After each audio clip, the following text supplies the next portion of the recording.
I'm ready if you're ready. I'm ready. I'm ready. Who's doing the intro? I don't know. I'll do the intro. Sure, you can do the intro. Maybe we'll actually look at the camera. Are we live now? Yeah. Hey, I think we're live, guys. Okay. Thank you for tuning in. We are the Spin Down, brought to you by SavePoint. I'm Matt. I'm Tiny. And I'm Andre. Tonight we have a good show for you. We're going to be talking about how to playtest in preparation for a big event. We're also going to be talking about the card Death Shadow and how we feel about it in the modern format. Before we get into that, we have some news. Yeah. Coming out, or first of all, now that I think about it, and I didn't put it in the show notes, pre-release this weekend. SavePoint's having a midnight pre-release, correct? Correct. Friday night. I'm assuming you can pre-register, but you don't really need to. Show up Friday night. Beyond that, July 16th is Modern for a Mox. I know I'll be there. You'll be working, unfortunately. We'll be working. And Andre might be there. I might be there, I'm not sure. So come out, make sure the prize pool gets nice and big, and have fun playing Modern. Also, all July, it's win a box for first place in the F&M at SavePoint, correct? Yep. And they will be judged by L2 Jacob Kreiner. Yeah. Is that both Modern and Standard, or is it just Standard? I think it's both. Oh, nice. So come out and play Modern, definitely, because I know those are smaller field events most of the time. That's it for upcoming events, I'm pretty sure. Mm-hmm. Moving on to actual news. Alright, so we had the SEG Invitational. We have some standard and modern deck lists. Yeah, that was in Richmond over the weekend. Unfortunately, it was in Roanoke? I thought it was. Roanoke, Richmond, same thing. Southern Virginia. Unfortunately, we couldn't make it because we were all busy. But, so we'll start with, is the standard up on the screen? The standard is up on the screen. So we have, these were not the decks they played in top 8, we'll start out with, because it was split standard and modern, and they played modern for the top 8, but these are the standard deck lists that did well.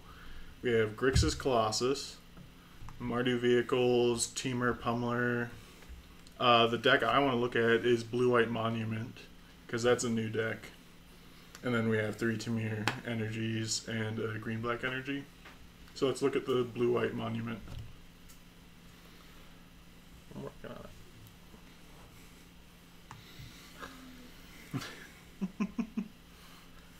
I'll get there. Yeah, we had originally thought we were going to do an interview with Nathaniel Hoffman, who top forward NYSE a vintage event a couple weeks ago, but it turns out he was busy tonight. So that we'll be trying to get an interview in the next couple of weeks. So that's why we're going to be debating Death Shadow in a little bit.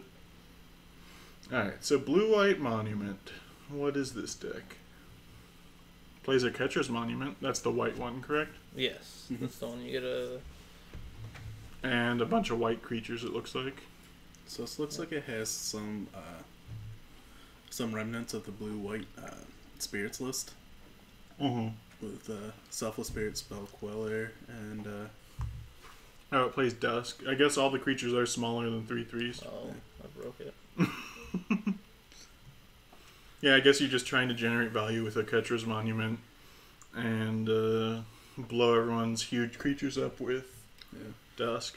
And the nice thing about Dusk is if you're losing because maybe they're just jamming through with their big things, is you return all your little dudes and you just get all that value back. Yep.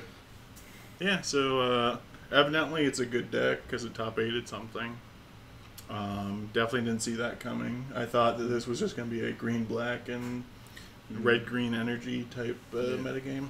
Which we're still seeing a lot of red-green energy. Mm-hmm. The deck is really good, I think, right now. Yeah. It's really hard to stop the early threats of Long Tusk Cubs. Long Tusk Cubs and... Bristling Hydras. That one, Bristling Hydra. Which we'll actually cover that in our playtesting segment. So moving on to the modern deck lists from the Invitational. Is this the invitation? Yes, it is. Yeah, because Death and Taxes beat out Grixis Death Shadow. I heard there was a really interesting play. I forgot to look that up on YouTube to win the whole thing. But like we said, we had Death and Taxes. You want to click on that to see if it's mono white or white black. You Lantern Control top aided. I still stand by. I think it's one of the best decks in the format. Nobody wants to give it Yeah. give it a chance though, because how slow and grindy it is. Right. This looks like mono Mono white. Yep. Yeah, people are playing Mirror Crusader because it's so good against Death Shadow. Doesn't die to any of their removal spells. And it can block their 10/10s. Yep. Yeah.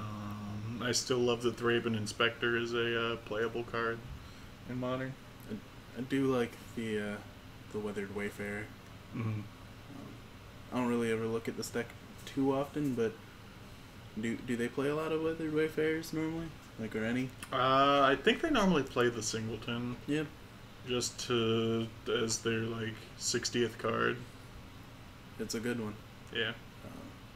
All right, so back to the top 8. Here. Nothing else incredibly spicy beyond that. Is that Abzan deck list the new Vizier combo? We'll find out. There's so many Eldrazi Tron decks, and whenever I play Eldrazi Tron, it never curves out properly, but when I watch other people play it, it curves out perfectly. Yeah?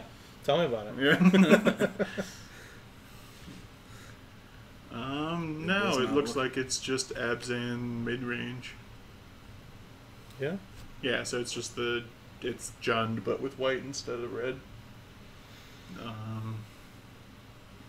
Yeah, they play a bunch of one-of lands because they play Knight of the Reliquary. Yep. And they play Lingering Souls. I hate that card so much. I do like the 3 of Bitter Blossoms. Yeah. Yeah, this deck crushes Infect because Lingering Souls and Bitter Blossom is really hard to deal with. I believe it. Yeah. But I really like the combination of white and black in Modern. There's just so much one-drop removal Mhm. in those 2 colors, Yeah. and then you also get Thoughtseize and Inquisition. It's just really hard to stop. But then when you pair that with green on top of that, and you just get Abrupt Decay. And This- Tarmogoyf. Yeah, but I'm just saying, like, Abzan in Modern, I think, has just the best removal package Mhm. in the whole format. Yeah. Hands down. At least Black-White X has the best removal. Because I think Esper is just as good. Yeah. Like, Esper Death Shadow is really good. Yeah, but you can't argue Abrupt Decay. Yeah. Kills Death Shadow. It does kill Death Shadows. Yeah, beyond that, just your standard Modern top 8. Moving on, they had classics on Sunday for both Modern and Standard, so let's just give a quick look to those. Yep. While we wait for Andre's Yep. internet connection. They are? Yeah. Alright. Alright, so Black-Green Energy.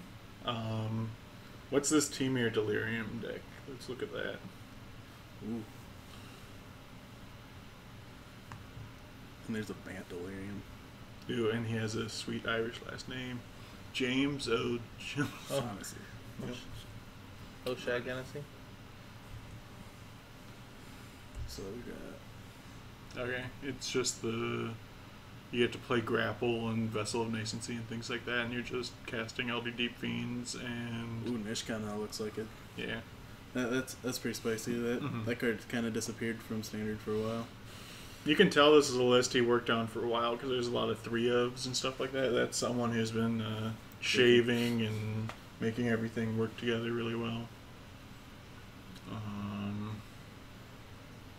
Yeah. Beyond that, I don't know how I feel about Manglehorn in the sideboard.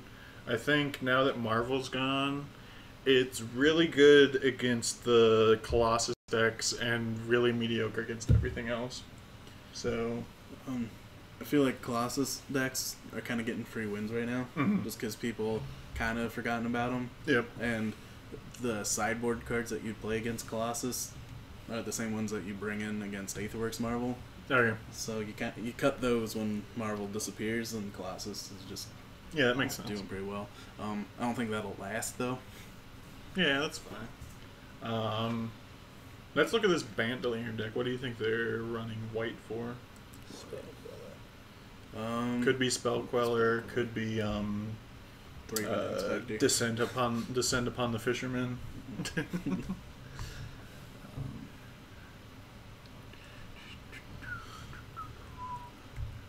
Quarantine. Primal Druid, what's that? Oh, they're playing Bruna, Gisela, and And Linvala.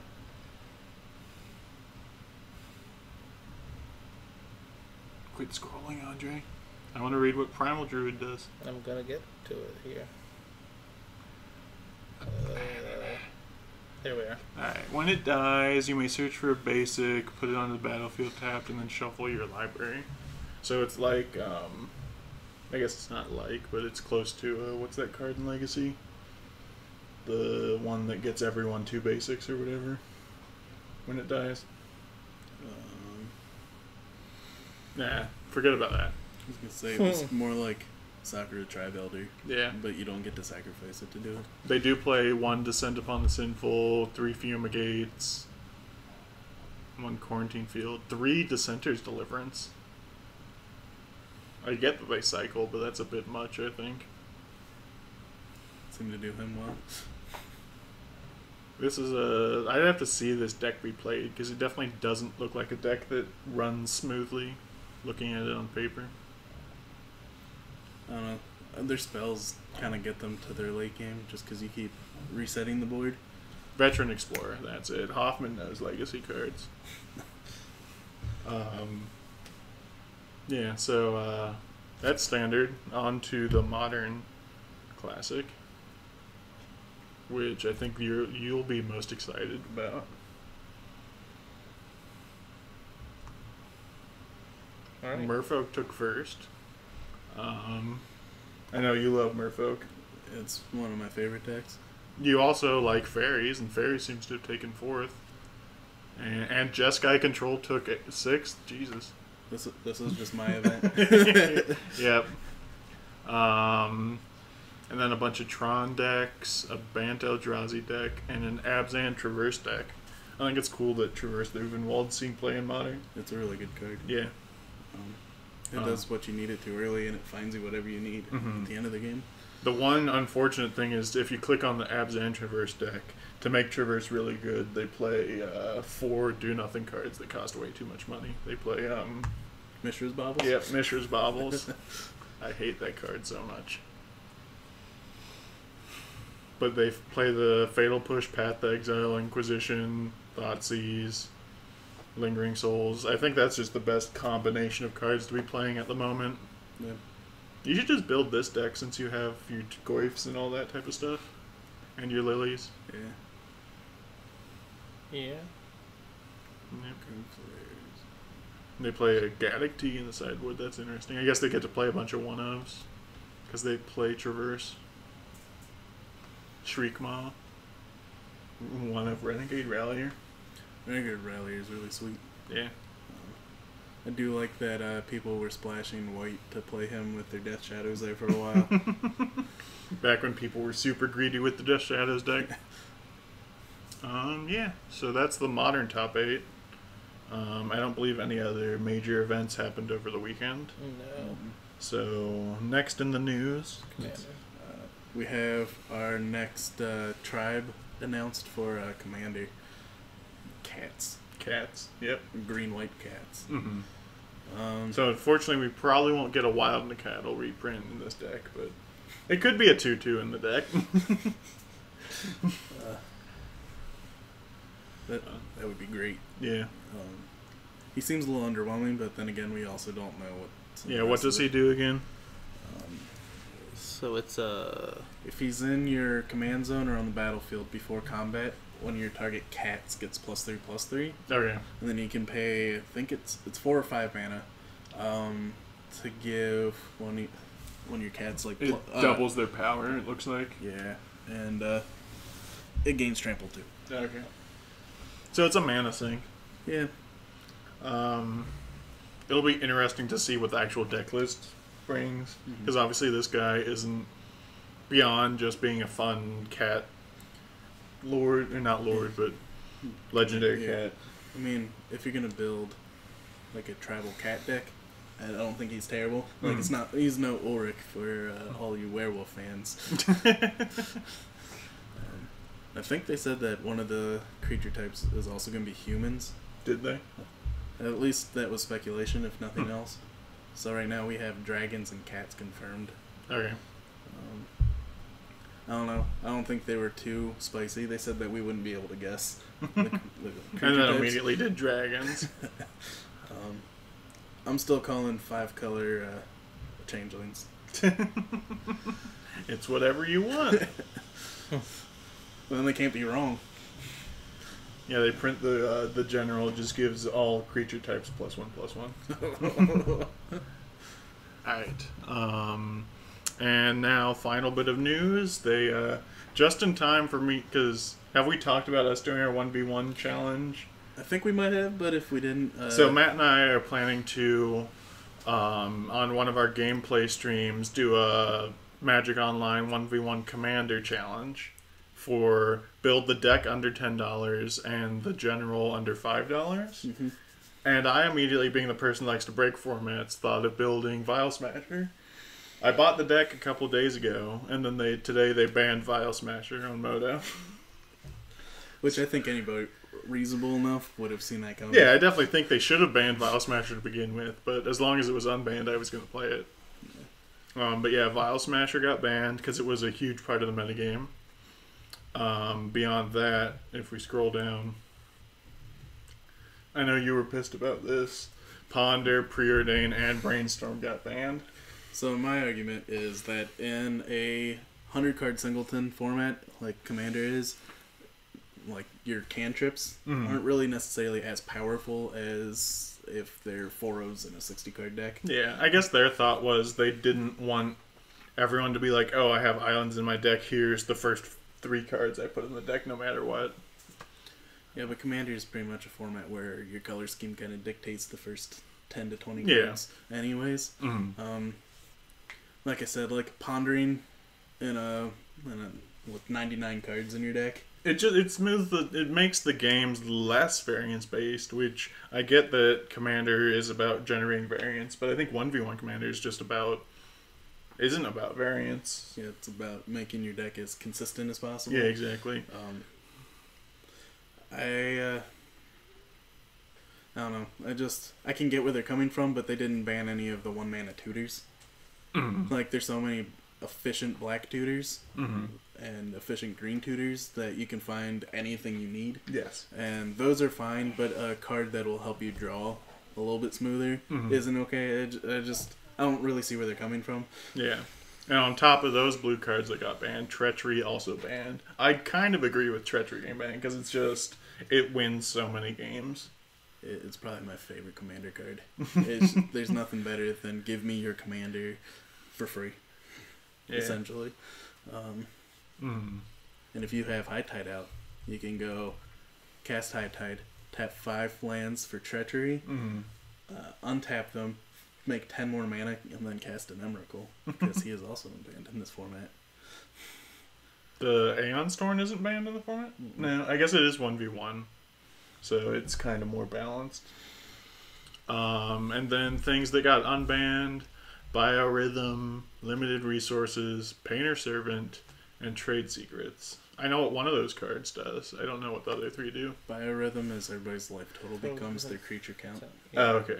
Oh, yeah. It kills control decks. Yep. They're like, how many creatures do you have? Oh, you have none. I used to play that in Penny Dreadful in Elves. Yeah. I would guess that Limited Resources somehow screws with people's resources in a limiting way. I'd have to look that up. Painter Servant, everything's 1 color. Obviously combo that with Iona or Grindstone. Yep. And what's Trade Secrets? If we hover over them, it does it. No. Alright, magiccards.info, here we come. Yeah. We need a little a splash screen or something for when we're like, oh wait, we need to look this up. Yeah. So, Well, I'm like- looking it up. it's very much a format of 2-card combos too. Yes. And back to the 3 cantrips getting hit. Mm-hmm. With all the tutors, it just like turn 1 Vampiric Tutor, Yeah. draw a combo piece. Turn 2, draw a Demonic Tutor, get the second piece. Mm-hmm. Especially with like all the rocks and stuff that you can possibly play on top of that. Mm-hmm. You know, you can just have like a turn 3 kill. See, but the thing is, you have to interact with their like removal or counter spells or things like that. I don't know. But just the ability to... I'm the wrong person to talk to about banning those cards because I just think I'm fine with formats starting with, if you play Islands, you play Ponder and Brainstorm and Preordain. I'm fine with that. I like Legacy where if you play Islands, you play Brainstorm. So I don't necessarily think that banning those cards is the best way to... Yeah. And also, like, formats like Legacy can use the utmost, like, potential out of Brainstorm with fetches. Mm-hmm. Just the fact that you can almost guarantee that you'll have a fetch out when you have Brainstorm to cast makes the card so much better. Yep. And you lose some of that also because you only get so many fetch lands and so many shuffle effects. Alright. I have it here once I get it into the browser. See, now I do my little we're waiting for the internet to work dance. There we go. Yep. So it's when target opponent draws 2 cards, then you drop to 4. And then the opponent can keep doing it. Yep, then the opponent can keep doing it. So isn't this an auto win for the opponent? Target opponent draws 2 cards, then you draw up to 4. Oh, up to 4. So you can choose to pick 0, and then like. So why was this banned? I know why. It's because the ban list was originally for multiplayer and 1v1. So the idea was you play this and you're like, hey, dude, let's team up and we'll both draw a bunch of cards and destroy everyone else. Yep. So yeah, 1v1, this is definitely a lot more balanced. Yeah. Then limited resources is when it enters the battlefield, each player chooses up to 5 lands and then sacrifices the rest, and as long as there's 10 lands in play, you can't play it. No one can play another land. That's interesting. Is that really that busted? I guess in multiplayer people want to play more than 5 lands, but in 1v1 5 lands is where you should be winning games by. Also, if you destroy the lands and you play something like that, Mm-hmm. the first if you can get yourself to 5 lands and blow up everybody else's lands, then you're at 5 lands, and then everybody else is kind of stuck fighting over their land makes drops. sense. And then one guy might have no lands as long as that's out. Yeah. Okay. Yeah, so that's all that from the MTGO 1v1 update. They'll be updating it again in a month. I think that's really cool that they update that list every month. Yeah.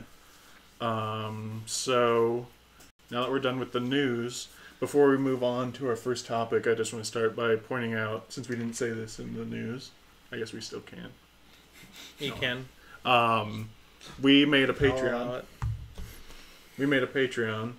Or are in the process of making it. We're going to finish it tonight, so it'll be live by tomorrow. I guess we didn't write down the link for that, but we'll officially announce the link and stuff like that. We'll have a YouTube video that we'll put on the Facebook group.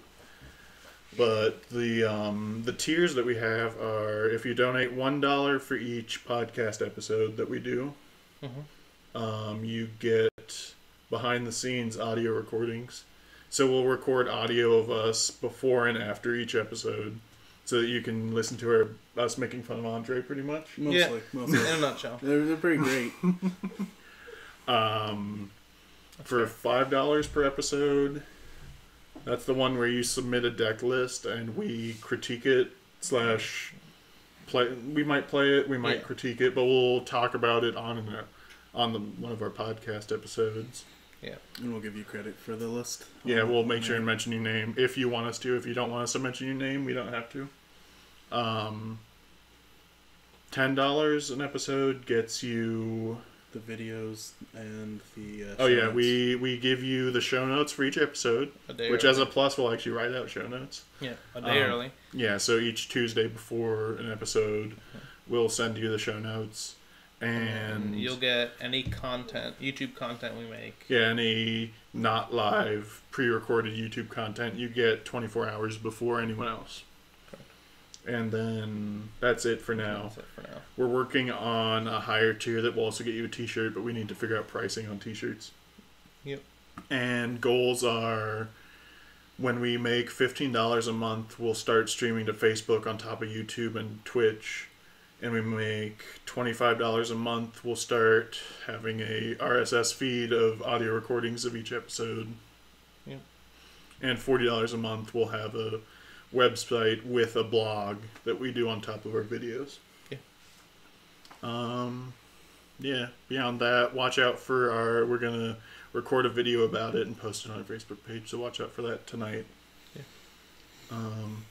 So moving on, what's our first topic? First topic of the night is Death Shadow. Should it be banned? Yeah. You're the one that brought this topic up in the Facebook chat today, so you want to start us off on that? So Death Shadow, for those who don't know, is a 1 mana 13/13, and it gets -X, -X, where X equals your life. It doesn't seem that good at first when you look at it. I know we gave TJ a lot of crap for building Death Shadow like a year or two ago. A friend of ours definitely built it, and we were like, the deck is no good, to the point where he actually sold it. Just in time for it to become one of the most... Sounds like something I would do. No, you would buy the cards and they would get banned. This is true. Yeah. I didn't think of that.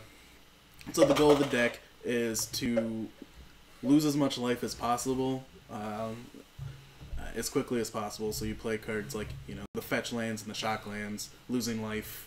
Street Wraith, Thoughtseize, oh darn, you lose 2 life. Yeah. It used to play Jataxian Probe. Obviously, I got banned. Yeah. The card was great in that deck. Lose 2 life, thank goodness. See a card in your hand and replace the card. Jataxian Probe. And then it just starts jamming creatures of value, like obviously Death Shadow. Gurmag Angler, Tasigur, Snapcaster. I think the biggest thing that sets the current Death Shadow lists apart from the old school all-in on Death Shadow lists is the current lists are pretty much, they took Grixis or Esper Control and just added hyper-efficient threats in Death Shadow and Gurmag Angler. So that you just play a really good Thoughtseize and Serum Vision style control matchup, and then you're just like, here's this 5/5 for 1, here's this 4/5 for 1 in Tasigur, things like that. Snapcaster, Thoughtseize you, Snapcaster, Bolt you. You also get Fatal Push that kills pretty much everything in the format. It is starting to get degenerate enough where people are playing, like the bug version plays Tarmogoyfs, and to get value out of both Tarmogoyf and Death Shadow, they're playing cards like Tarfire. And the fun play with Tarfire is you always hit yourself. You don't always. Alright, so I think some people are going way too all in on things like playing Tarfire and cards like that, and playing Mishra's Bauble. I think that's a little far to go. I really think the best lists are just Grixis Control or Esper Control that take 8 cards out and put 4 Death Shadow for Street Wraith in. So, now that we've covered what the deck is, so what are your guys' opinions on should something from the deck be banned, and if so, what? In my opinion, so Wizard's argument is that it makes the format healthier because it creates variance and have they published an official stance on Death Shadow? From what I've heard, that's where they're coming from. I haven't seen it personally myself, but from my personal experience, when you think you're about to win and all of a sudden they cast a 7/7 or bigger with mana to protect them, it's really hard to fight through. I don't know.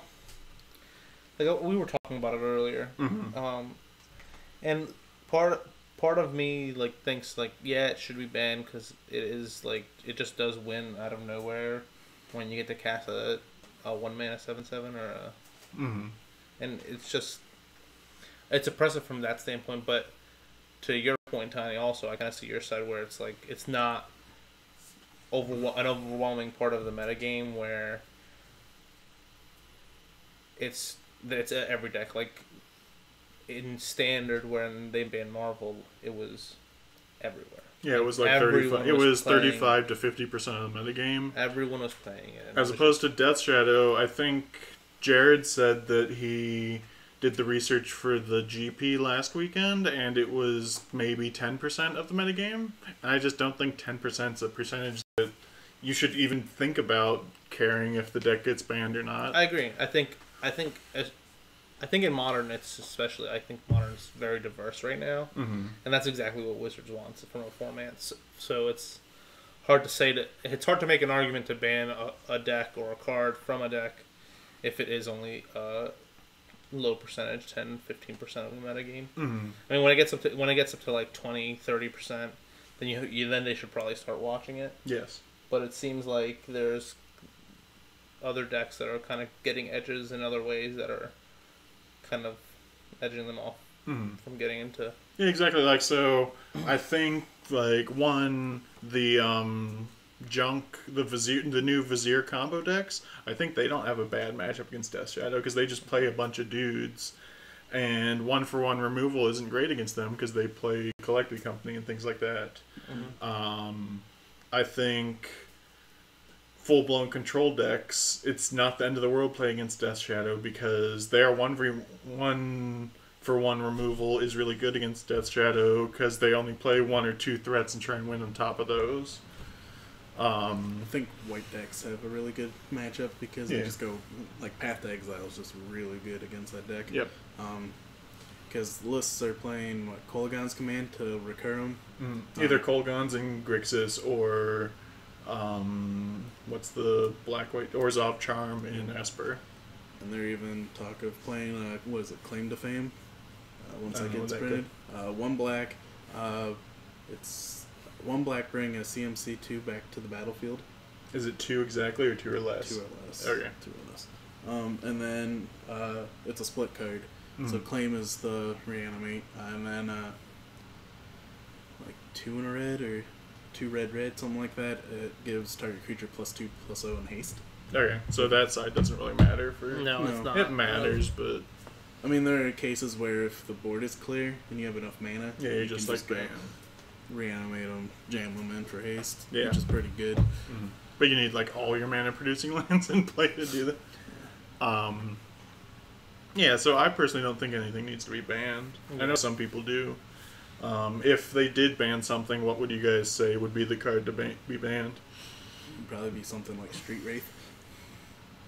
Because Street Wraith is what generates value. Like, it generates value for you, but it doesn't break the deck. Anything else doesn't really affect the deck unless it's Death Shadow itself. But I was going to say, you could make the same argument. It generates value. It generates value.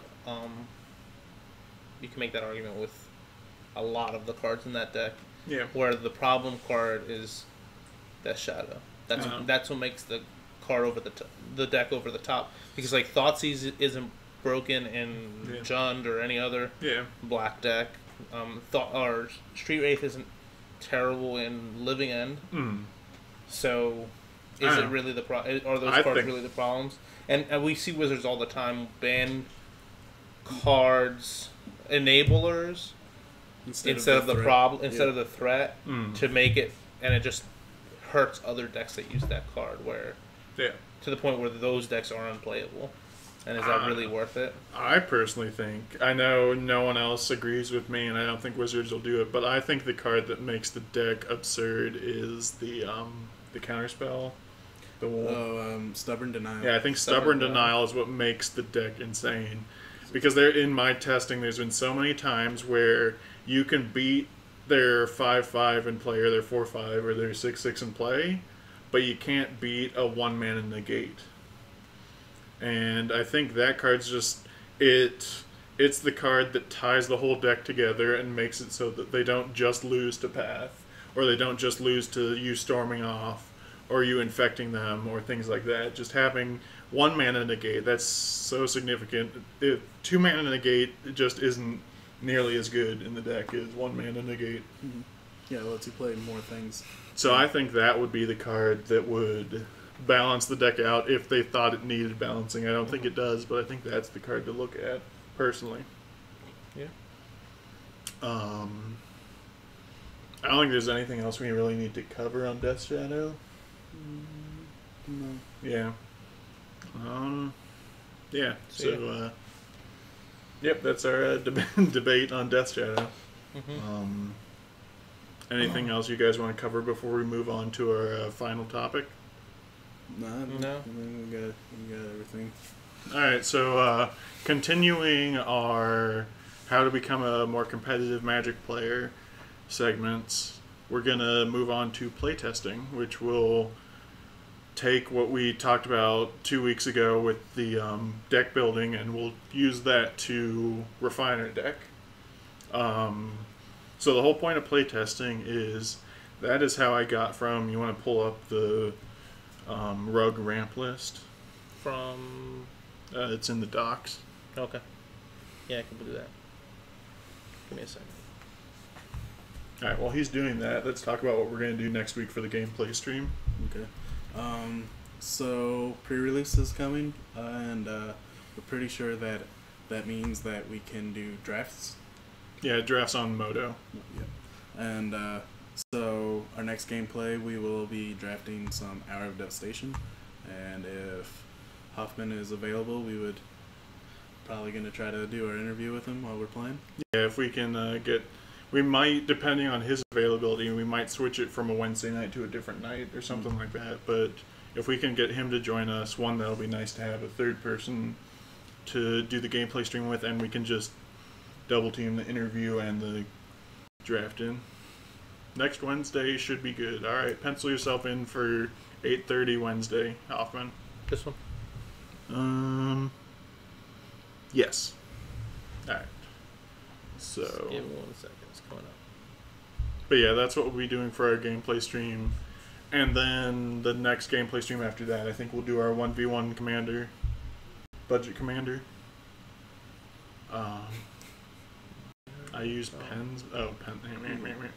See, I bet he doesn't even write it down with pens. All his stuff is in his head. That's why he forgets half of it. I bet he doesn't have a calendar guaranteed. Come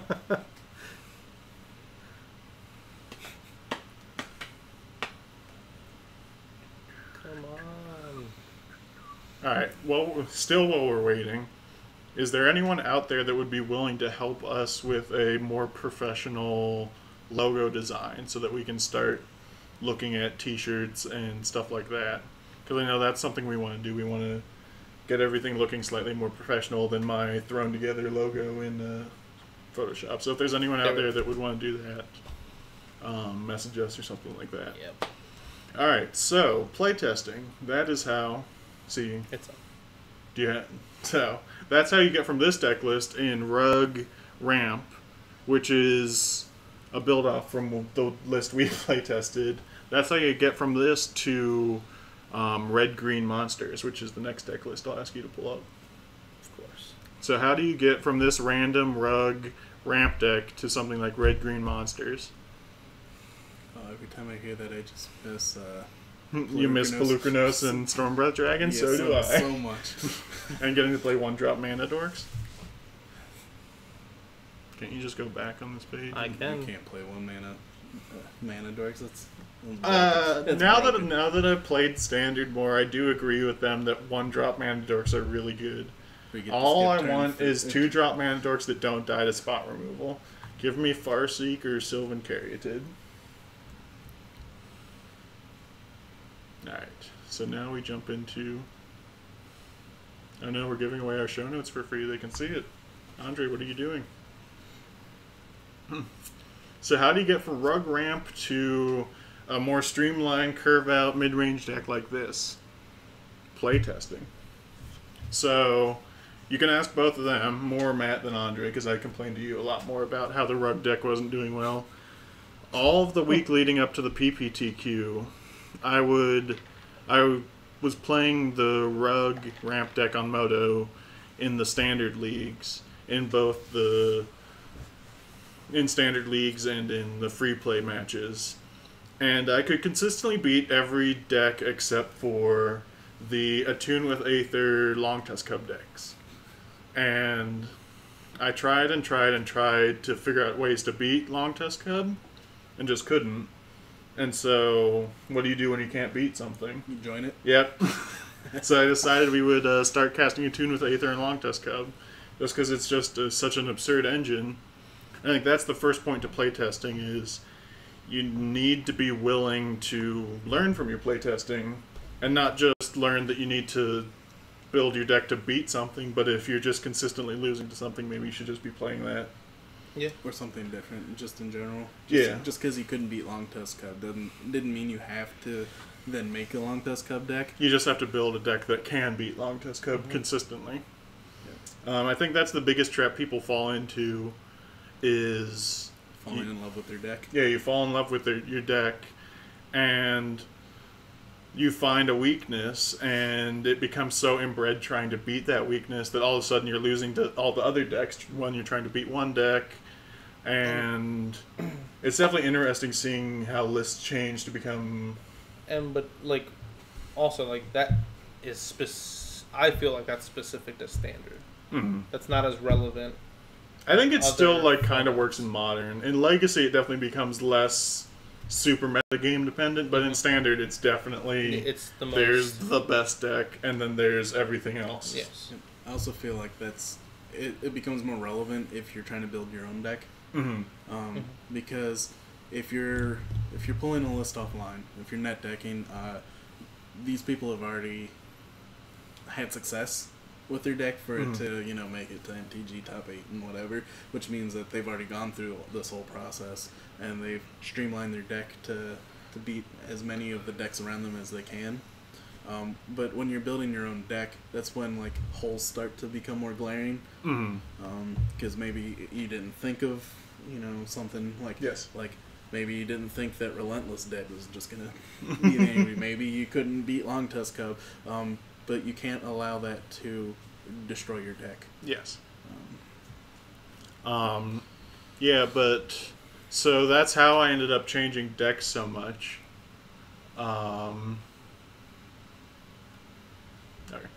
Sorry, just looking at the chat because Andre brought it up.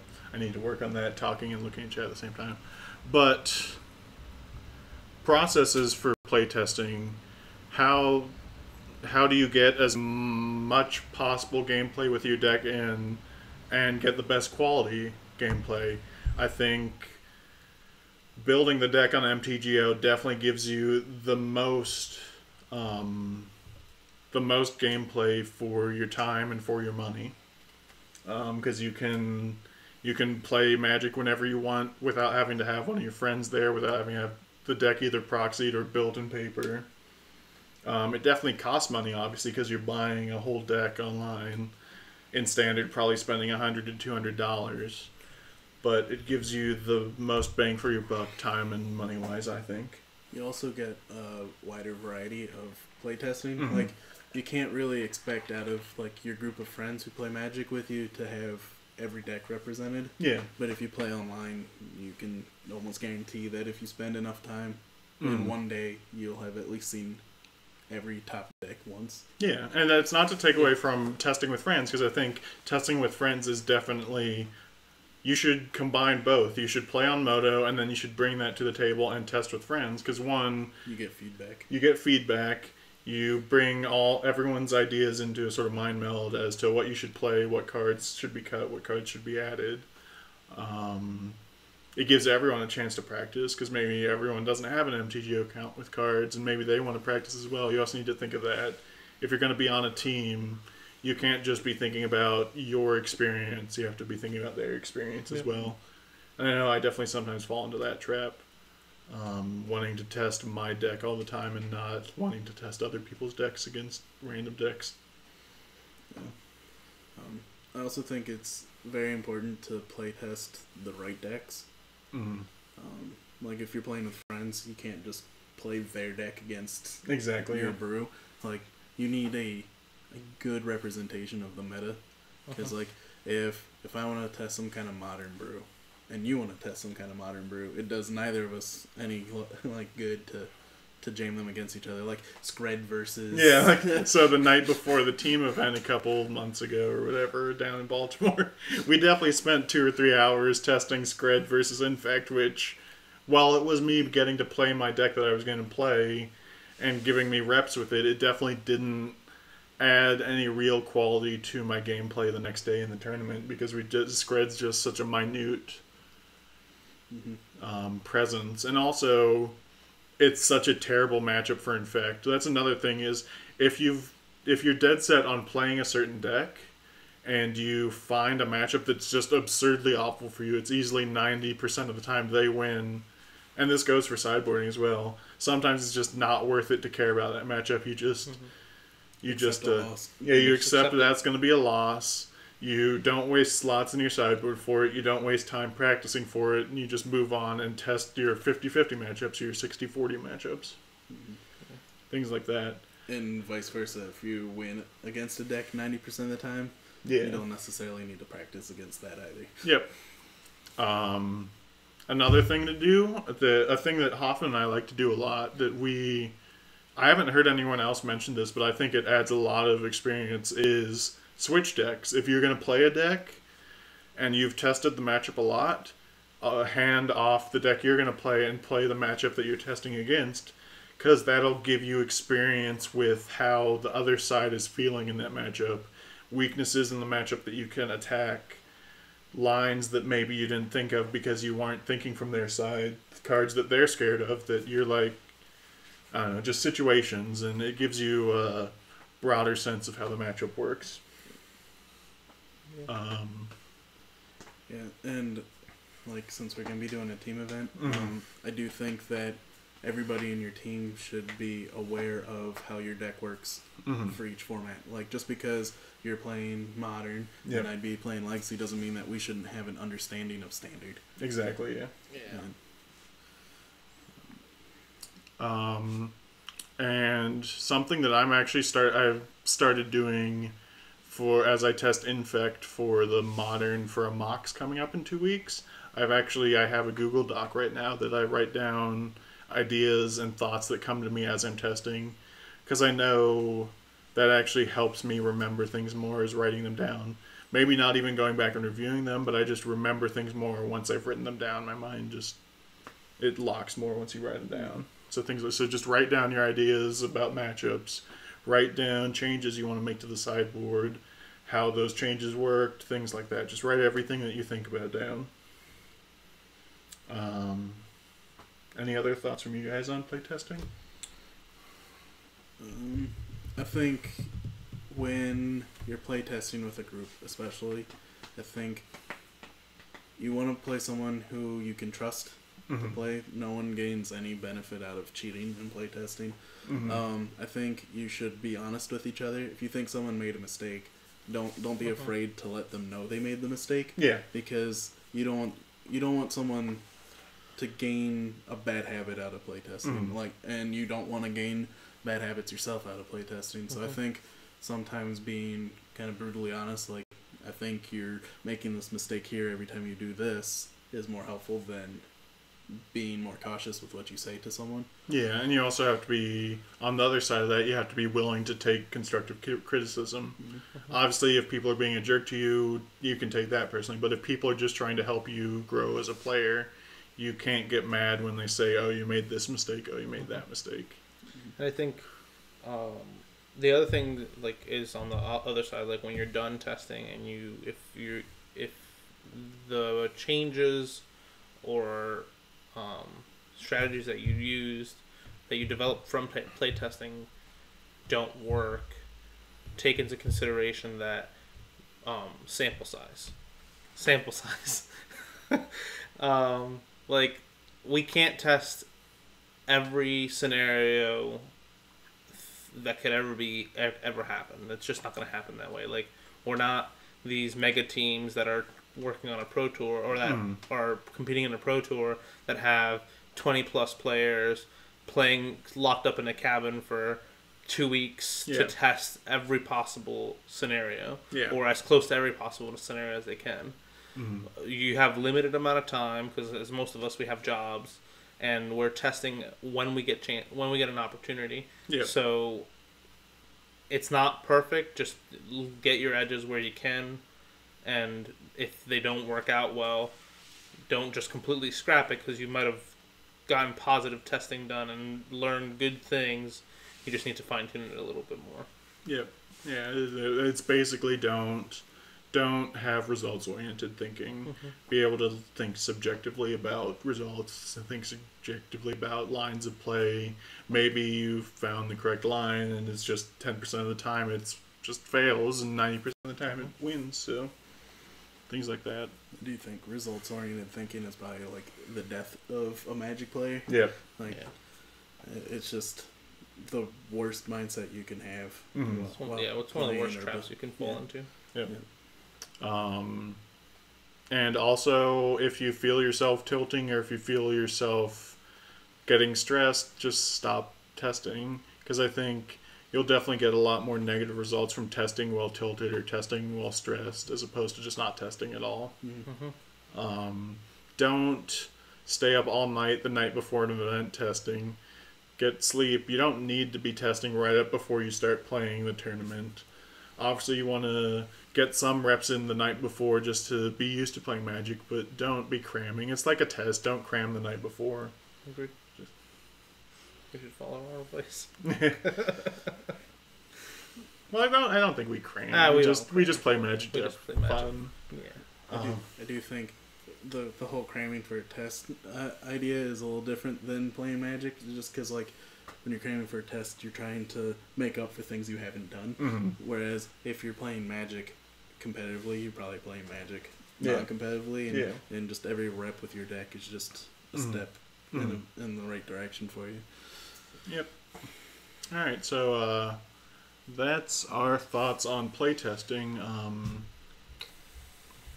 I guess we haven't really planned what's next into becoming a more competitive player thing. I guess we can cover building sideboards next time. Sideboarding. That's probably my favorite part of deck building is sideboarding. So we'll probably do sideboarding / metagaming because those definitely fall in like metagaming decides how you're going to sideboard. Mhm. So and I'll actually plan more this time for that. Yeah. We'll So also be talking about fake cards. yeah, Matt will be doing a segment on watching out for fake cards and things like that.